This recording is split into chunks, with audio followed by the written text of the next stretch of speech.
حسبي ربي جل الله ما في قلبي غير الله نور محمد صلى الله لا إله إلا الله. أما بعد فأعوذ بالله من الشيطان الرجيم. بسم الله الرحمن الرحيم.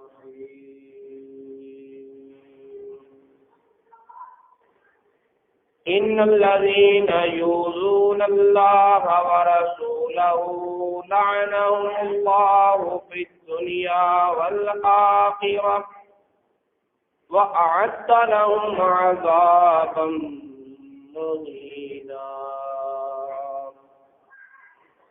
والذين يؤذون المؤمنين والمؤمنات بغير ما اكتسبوا فقد احتملوا بهتانا وإثما مبينا. صدق الله العلي العظيم وصدق رسوله النبي الكريم. نحن على ذلك من الشاهدين والشاكرين والحمد لله رب العالمين. قال الله تبارك وتعالى في القرآن المجيد والفرقان الحميد في شان حبيب الرحمن الرحيم. إن الله وملائكته يصلون على النبي يا أيها الذين آمنوا صلوا عليه وسلموا تسليما. الصلاة والسلام عليك يا سيدي يا رسول الله وعلى آلك وصحابك يا حبيب الله. الصلاة والسلام عليك يا سيدي يا رسول الله وعلى آلك وصحابك يا رحمة للعالمين.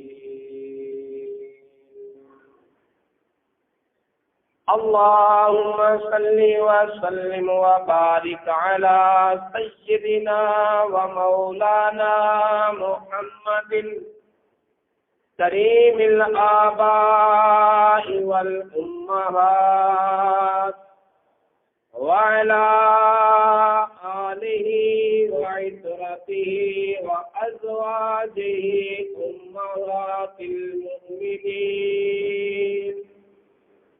وعلى جميع أصحابه وأولياء أمته وعلماء ملته وأمته أجمعين عدد كرمك يا كريم يا كريم يا كريم يا كريم. ساری ہے اہل جبر پہ ہے فتح حسین کی، ساری ہے اہل جبر پہ ہے فتح حسین کی. اللہ رے شان جلالت حسین کی، اللہ رے شان جلالت حسین کی. کرتے قبول بیعت فاسق وہ کس لیے، کرتے قبول بیعت فاسق وہ کس لیے، محمدی پہ تھی بیعت حسین کی، تخت محمدی پہ تھی بیعت حسین کی، نرمی وہی خلوص وہی سادگی وہی، نرمی وہی خلوص وہی سادگی وہی، ملتی تھی مصطفیٰ سے طبیعت حسین کی، ملتی تھی مصطفیٰ سے طبیعت حسین کی، محشر میں اجتماع کا یہ اہتمام خاص، محشر میں اجتماع کا یہ اہتمام خاص، شاید دکھائی جائے گی صورت حسین کی، شاید دکھائی جائے گی صورت حسین کی، کل بھی دلوں پہ راج تھا زہرا کے لال کا، کل بھی دلوں پہ راج تھا زہرا کے لال کا، ہے آج بھی دلوں پہ حکومت حسین کی، ہے آج بھی دلوں پہ حکومت حسین کی، اظہار حرف حق پہ ہے پہرے لگے ہوئے، اظہار حرف حق پہ ہے پہرے لگے ہوئے، محسوس ہو رہی ہے ضرورت حسین کی، محسوس ہو رہی ہے ضرورت حسین کی، جو ان پہ مر مٹا وہی ٹھہرے گا سرخ رو، جو ان پہ مر مٹا وہی ٹھہرے گا سرخ رو، محشر میں رنگ لائے گی نسبت حسین کی، رکھتے اپنی یاد سے آباد میرا دل، رکھتے ہیں اپنی یاد سے آباد میرا دل، ہے مجھ پہ یہ نصیر عنایت حسین کی، ہے مجھ پہ یہ نصیر عنایت حسین کی، ساری ہے اہل جبر پہ ہے بس حسین کی، اللہ نے یہ شان جلالت حسین کی۔ اللہ تعالیٰ کی حمد و ثنا کے بعد اللہ تعالیٰ کے پیارے حبیب خدا تاجدار فتوحا قبلہ کونین سرکار دو عالم نور مجسم حبیب کبریا احمد مصطفیٰ محمد مصطفیٰ صلی اللہ تعالی علیہ وآلہ وسلم کی پاک بارگاہ بے کس پناہ میں ہدیہ درود و سلام پیش کرنے کے بعد حاضرین محترم، قرآن پاک کا 22واں پارہ سورہ احزاب کی 57 اور 58 نمبر آیت کریمہ تلاوت کرنے کا شرف حاصل کیا۔ اللہ رب العزت ارشاد فرماتا ہے ان الذین یؤذون اللہ ورسولہ، بے شک وہ لوگ جو اللہ کو اذیت دیتے ہیں، ورسولہ اور اس کے رسول کو،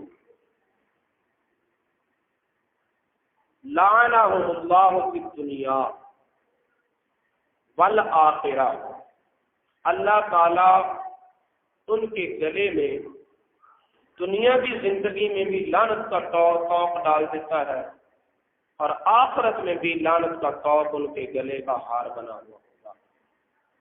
وَأَعَدَّ لَهُمْ عَذَابًا مُهِينًا، اور اللہ نے ان کے لیے ذلت کا عذاب تیار کر رکھا ہے۔ وَالَّذِينَ يُؤْذُونَ الْمُؤْمِنِينَ وَالْمُؤْمِنَاتِ، اور وہ لوگ جو اذیت دیتے ہیں مومن مردوں کو اور مومن عورتوں کو، بغیر مقتصبوا، بغیر ان کے کچھ کیے، بغیر کسی جرم کیے انہیں ستاتے ہیں، بغیر کسی وجہ کے انہیں تنگ کرتے ہیں، مومن مردوں کو اور مومن عورتوں کو۔ فَقَدِ احْتَمَلُوا بُهْتَانًا وَإِثْمًا مُبِينًا، تو انہوں نے بہتان لگایا اور کھلا گناہ اپنے سر لیا۔ اس آیت کریمہ میں، دونوں آیات میں اللہ رب العزت نے فرمایا بے شک وہ لوگ جو اللہ کو اذیت دیتے ہیں۔ اللہ رب العزت کو اذیت دینا، اذیت کا تعلق حواس کے ساتھ ہے، اذیت کا تعلق احساسات کے ساتھ ہے، اور اللہ رب العزت حواس سے بھی پاک ہے، احساسات سے بھی پاک ہے۔ تنگ ہونا، پریشان ہونا، مظلوم ہونا، غصے میں آنا، ان ساری کیفیات کا تعلق حواس اور احساسات کے ساتھ ہے۔ اللہ تعالی حواس اور احساسات سے پاک ہے۔ نہ اللہ رب العزت کو اذیت آتی ہے اور نہ ہی اللہ تعالیٰ کو کوئی اذیت دے سکتا ہے۔ اذیت پانے یا اذیت دے سکنے سے اس کی ذات بزرگ ہے، بلند ہے، برتر ہے۔ تو پھر اس کا کیا معنی کہ بے شک وہ لوگ جو اللہ کو اذیت دیتے ہیں، اللہ کو تو اذیت دی ہی نہیں جا سکتی، اللہ کو تو اذیت آ ہی نہیں سکتی، تو پھر کیا مطلب کہ وہ لوگ جو اللہ کو اذیت دیتے ہیں، آگے عطف واو للعطف تفسیری اس اجمال کی توضیح کرتے ہوئے، تفسیر کرتے ہوئے، اس ابہام کی وضاحت کرتے ہوئے اللہ رب العزت نے فرمایا وَرَسُولَهُ، جو کوئی میرے رسول کو اذیت دیتا ہے گویا کہ وہ مجھے اللہ کو اذیت دیتا ہے، گویا کہ وہ اللہ کو اذیت دیتا ہے۔ فرمایا جو کوئی رسول کو اذیت دیتا ہے گویا کہ وہ اللہ کو اذیت دیتا ہے، اور جو اللہ کو اذیت دیتا ہے لعنہم اللہ فی الدنیا والآخرہ، اللہ نے دنیا میں بھی اس کے گلے میں لعنت کا طوق ڈال دیا اور آخرت میں بھی اس کے گلے میں لعنت کا طوق ہوگا۔ دنیا میں بھی وہ ملعون ہے، آخرت میں بھی ملعون ہوگا۔ وَأَعَدَّ لَهُمْ عَذَابًا مُهِينًا، اور اس کے لیے اللہ تعالیٰ نے ذلت کا عذاب، اہانت دینے والا عذاب تیار کر رکھا ہے۔ پھر فرمایا وَالَّذِينَ يُؤْذُونَ الْمُؤْمِنِينَ، اور وہ لوگ جو اذیت دیتے ہیں، اب عمل یکساں ہے۔ ان الذین یؤذون اللہ ورسولہ، وہ لوگ جو اللہ اور اس کے رسول کو اذیت دیتے ہیں۔ والذین یؤذون المؤمنین، اور وہ لوگ جو مومنوں کو اذیت دیتے ہیں، کلمہ پڑھنے والوں کو اذیت دیتے ہیں۔ والمومنات، مومن مرد ہوں یا مومن عورتیں، اذیت دینے والا عمل برابر ہے، پریشان کرنے والا، تنگ کرنے والا، اذیت دینے والا عمل ایک ہے۔ اور آگے مومنوں کو اذیت دینے کی سزا کیا ہے؟ فرمایا فقط احتملوا بہتانا، انہوں نے بہتان لگایا، واسما مبینا، اور کھلا گناہ اپنے سر لیا، اور کھلا گناہ اپنے سر لیا۔ ان دونوں آیتوں میں اللہ رب العزت نے نبی کے لیے قانون الگ بیان کیا اور عام مومنوں کے لیے قانون الگ بنایا۔ جو عام مومنوں کو اذیت دیتا ہے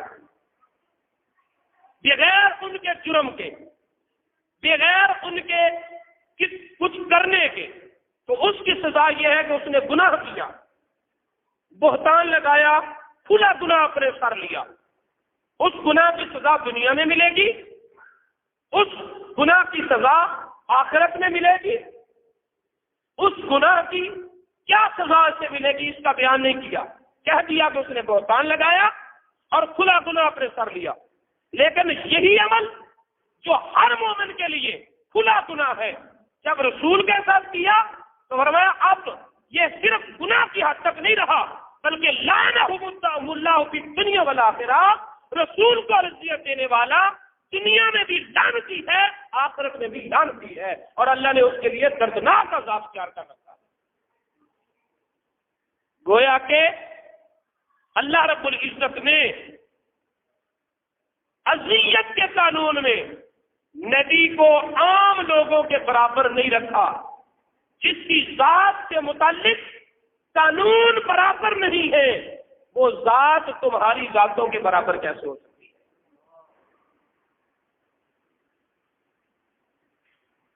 فرمایا جو نبی کو اذیت دے گا، عام مومنوں کو اذیت دے گا، وہ کھلا گناہ کر رہا ہے۔ جو رسول کو اذیت دے گا وہ لعنت کا مستحق ہو رہا ہے۔ کوئی یہ کہہ سکتا ہے کہ یہ قانون، یہ اصول اور ضابطہ نبی پاک صلی اللہ علیہ وسلم کی ظاہری حیات تک تھا، اس کے بعد میں جس نے نبی پاک صلی اللہ علیہ وسلم کو ظاہری زندگی میں اذیت دی اس کے لیے یہ قانون ہے، اور آپ کے وصال کے بعد چونکہ موت کے بعد احساس ختم ہو جاتا ہے اور اذیت کا تعلق احساسات کے ساتھ ہے، لہذا وصال باکمال کے بعد یہ حکم نہیں رہا۔ تو اسی سورہ احزاب کی آیت نمبر 53 اللہ رب العزت ارشاد فرماتا ہے وما کان لکم ان تؤذوا رسول اللہ،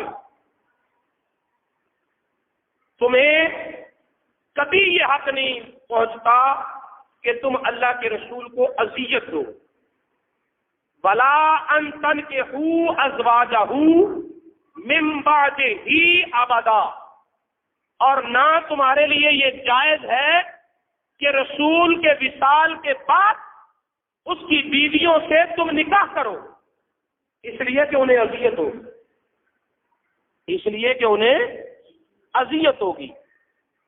ما کان لکم ان تؤذوا رسول اللہ، تمہیں حق نہیں کہ تم اللہ کے رسول کو اذیت دو، اور اگلا حکم کیا ہے کہ اس کی بیویوں سے نکاح نہیں کرنا۔ دو حکم متصل بیان کرنے کی وجہ کیا ہے کہ نبی کے وصال کے بعد کبھی بھی اس کی بیویوں کو اپنے نکاح میں نہ لانا، کیونکہ تمہارے اس عمل سے نبی کو اذیت ہوگی، نبی کو اذیت ہوگی۔ پتہ چلا نبی زمین کے اوپر رہے، احساسات پھر بھی اسی طرح ہے۔ نبی زمین کے ایجاد برزخی میں چلا جائے، نبی کے احساسات اسی طرح ہے، نبی کی زندگی اسی طرح ہے، نبی کے قوانین اسی طرح ہے۔ فرمایا سنو، یہ 2-4 سال بعد تک کی بات نہیں، یہ 5-10 سال تک بات کی بات نہیں، بلکہ فرمایا من بعد ہی ابدا، رسول کے وصال کے بعد ہمیشہ ہمیشہ کے لیے یہی حکم ہے کہ کبھی بھی کسی بھی وقت میرے رسول کو اذیت نہ دینا اور اذیت دینے والا کبھی کوئی کام نہ کرنا۔ اگر تم رسول کو اذیت دو گے تو رسول کو اذیت دینے والا خواہ زندگی میں دے خواہ وصال کے بعد دے، اللہ فرمایا لعنہم اللہ فی الدنیا والآخرہ، دنیا اور آخرت کی لعنت کا تو اس کے گلے میں ہوگا۔ اب رسول اللہ صلی اللہ تعالی وسلم کو اذیت کن کن باتوں سے ہوتی ہے؟ آپ کی طبیعت کی نزاکت کتنی ہے؟ ایک تو سورہ احزاب سے ہی اس کی دلیل لیتے ہیں۔ نبی پاک صلی اللہ تعالی وسلم کے غلاموں کو اللہ تعالیٰ فرما رہا ہے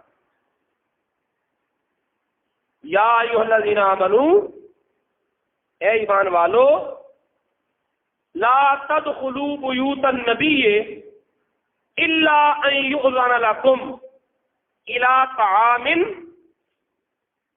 اے نبی کے غلاموں، نبی کے گھروں میں داخل نہ ہوا کرو جب تک تمہیں اجازت نہ ملے۔ مثلا کھانے کے لیے بلائے جاؤ، کیونکہ نبی پاک صلی اللہ علیہ وسلم نے ایک مرتبہ دعوت طعام کے موقع پر بلایا صحابہ کرام کو اور فرمایا غیر ناظرین اناہ، جب کھانا تیار ہو جائے گا تو نبی خود برتنوں میں ڈال کر تمہارے سامنے پیش کر دے گا، تم برتنوں کی طرف دیکھو بھی نہیں، کیونکہ تمہارے برتنوں کی طرف دیکھنے سے نبی کو محسوس ہوتا ہے تمہاری فاقہ کشی کی اذیت اور تمہاری تکلیف سے اسے تکلیف ہوتی ہے۔ ولیکن اذا دعیتم فادخلوا، جب تمہیں دعوت دی جائے پھر گھروں میں آؤ۔ فاذا طعمتم فانتشروا، اور جب کھانا کھا لو پھر چلے جاؤ۔ ولا مستانسین لحدیث، اور باتوں میں مشغول نہ ہو جایا کرو، مسائل پوچھنے نہ لگ جایا کرو، کیونکہ صحابہ کرام جب نبی کی محفل میں بیٹھ جایا کرتے تھے تو پھر کس کا دل کرتا تھا اس محبوب کے درشن کو چھوڑ کر چلا جائے۔ فرمایا باتوں میں گفتگو میں لگ کر دیر نہ لگایا کرو، چلے جایا کرو۔ کیوں؟ فرمایا تمہارا بغیر بلائے آنا، آ کر برتنوں کی طرف دیکھنا، کھانے کے بعد دیر تک گفتگو میں مشغول ہونا، ان ذالکم کان یؤذی النبی، تمہارا یہ عمل میرے نبی کو اذیت دیتا ہے، تمہارا یہ عمل میرے نبی کو اذیت دیتا ہے۔ فَيَسْتَحْيِي مِنْكُمْ، اور نبی تم سے حیا فرماتا ہے، تمہارا لحاظ کرتا ہے۔ وَاللَّهُ لَا يَسْتَحْيِي مِنَ الْحَقِّ، اور اللہ کو تو حق بیان کرنے میں تمہارا کوئی لحاظ نہیں ہے۔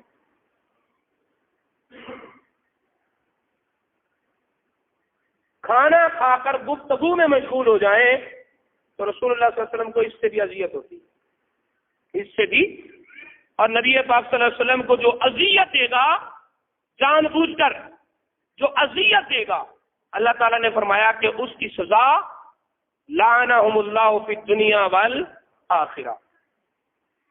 حضرت یزید بن ابی زیاد، یہ راوی حدیث ہے، یہ یزید بن معاویہ نہیں، یزید بن ابی زیاد رضی اللہ تعالیٰ عنہ قال، وہ روایت فرماتے ہیں، فرماتے خارج النبی من بیت عائشہ، نبی پاک صلی اللہ تعالی وسلم حضرت سیدہ عائشہ کے گھر سے نکلے، فمر علی فاطمہ، اور حضرت سیدہ فاطمہ الزہرا کے گھر کے قریب سے گزرے، فسمع حسینا یبکی، تو میرے نبی نے سنا کہ حضرت حسین علیہ السلام رو رہے ہیں، رونے کی آواز آ رہی ہے۔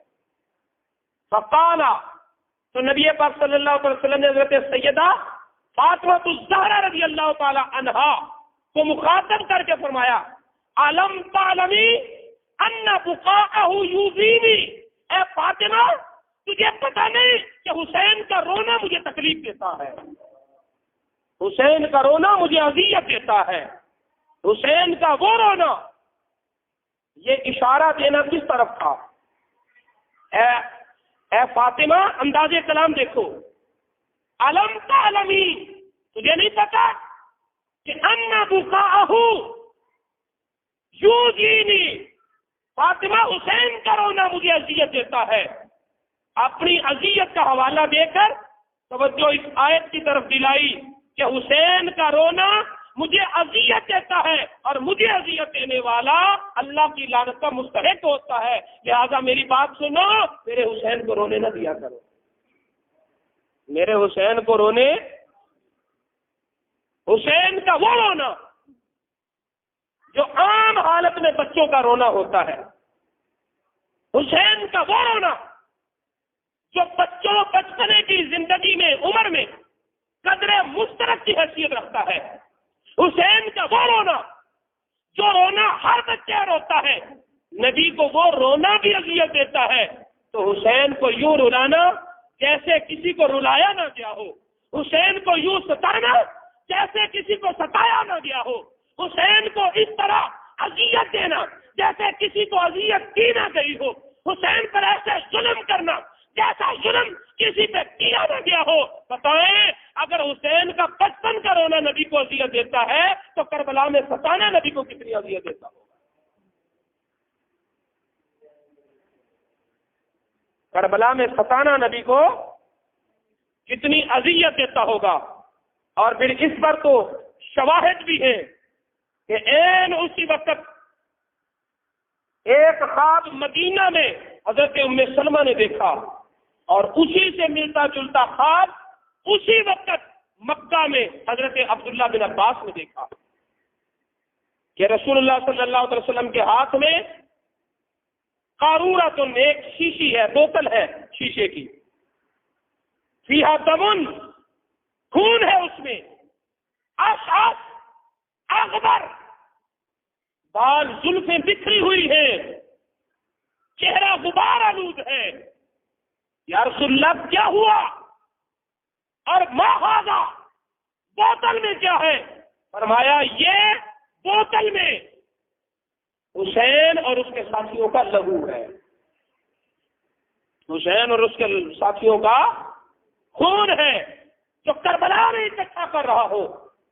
حضرت عبداللہ بن عباس کا یہ خواب اور اس کے لفظ اشعث اغبر، اور حضرت ام سلمہ کا خواب اور اس میں لفظ اشعث اغبر، یہ اس بات کا منہ بولتا ثبوت ہے کہ حسین کو ستانے والوں نے نبی کو اذیت دی ہے، حسین کے ستانے والوں نے نبی کو اذیت دی ہے۔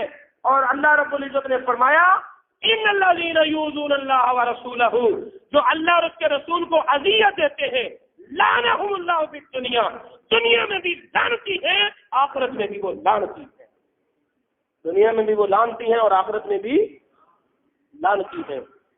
کچھ وہ لوگ ہیں جو حضرت امام حسین علیہ السلام کے ساتھ ہونے والے اس ظلم اور ستم کو اذیت مومن کے کھاتے میں کرتے ہیں، وہ کہتے ہیں والذین یؤذون المؤمنین، یہ مومن کو اذیت دینا ہے،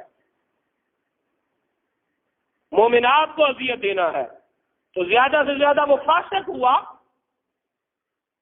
بہتان اور اس میں مبین کا مرتکب ہوا، لعنت نہ کرو، دفاع کرتے ہیں، نہ جانے یزید سے ان کا کیا لینا دینا ہے، جو جہنمی ہے وہ تمہیں جہنم میں لے کے جائے گا، جنت لینی ہے پھر تو مولا حسین کے قدم سامنے ہوں گے، وہاب بن عبداللہ کی طرح اپنی جوانی لٹانی ہوگی۔ لیکن سنو،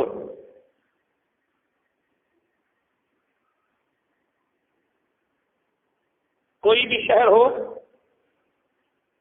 ظلم ہر جگہ ظلم ہے، ظلم ہر جگہ ظلم ہے۔ اگر لاہور میں کوئی بم دھماکہ کرتا ہے، 100-150 آدمیوں کو مار دیتا ہے، ہلاک کر دیتا ہے تو اس نے ظلم کیا. اگر بمبئی میں ایسا کوئی کرتا ہے تو اس نے بھی غلط کیا. اور اگر کوئی ڈنمارک میں، لندن میں، دنیا کے کسی ملک، کسی شہر میں کرے، ظلم ہر جگہ ظلم ہے. لیکن یہی کام اگر کوئی شہر مدینہ میں کرے تو میرے نبی نے فرمایا جس نے میرے مدینے میں رہنے والوں کو ستایا، جس نے مدینے میں رہنے والوں کو ستایا یا خوف زدہ کیا، بلکہ حدیث میں لفظ ہے ارادہ یخافا، جس نے خوف زدہ کرنے کا ارادہ کیا، ستایا خوف زدہ کیا نہیں، جس نے منصوبہ بنایا، جس نے ارادہ کیا، فرمایا اس کے لیے دنیا میں بھی لعنت ہے، آخرت میں بھی لعنت ہے، اور وہ جہنم کا کتا ہوگا. وہ جہنم کا. دنیا کے کسی ملک کا یہ قانون نہیں، جب تک کوئی کاروائی کر نہ لے مجرم نہیں بنتا. صرف منصوبہ بنا کر اسے اتنی بڑی سزا نہیں دی جاتی.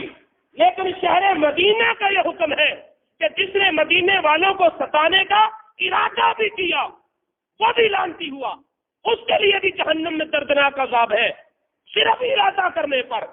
سارے شہروں میں ظلم ہے، لیکن مدینہ میں ارادہ ظلم بھی لعنت کا توپ گلے میں ڈالنے کے مترادف ہے. کیوں؟ اس لیے کہ ہر جگہ ظلم ہے، اور مدینے میں ظلم کرنا نبی کی اذیت کا باعث ہے. مدینے میں ظلم کرنا یہ نبی کی اذیت کا باعث ہے. پھر فرمایا کہ میرے شہر مدینہ الہ ہونا من ہونا الہ ہونا الہ من قضا الہ قضا، یہاں سے لے کر یہاں تک یہ حدود حرم ہے. میرے شہر مدینہ کا کوئی پودا بھی نہ کاٹا جائے، درخت نہ کاٹا جائے، گھاس نہ جلائی جائے، جانوروں کو نہ مارا جائے.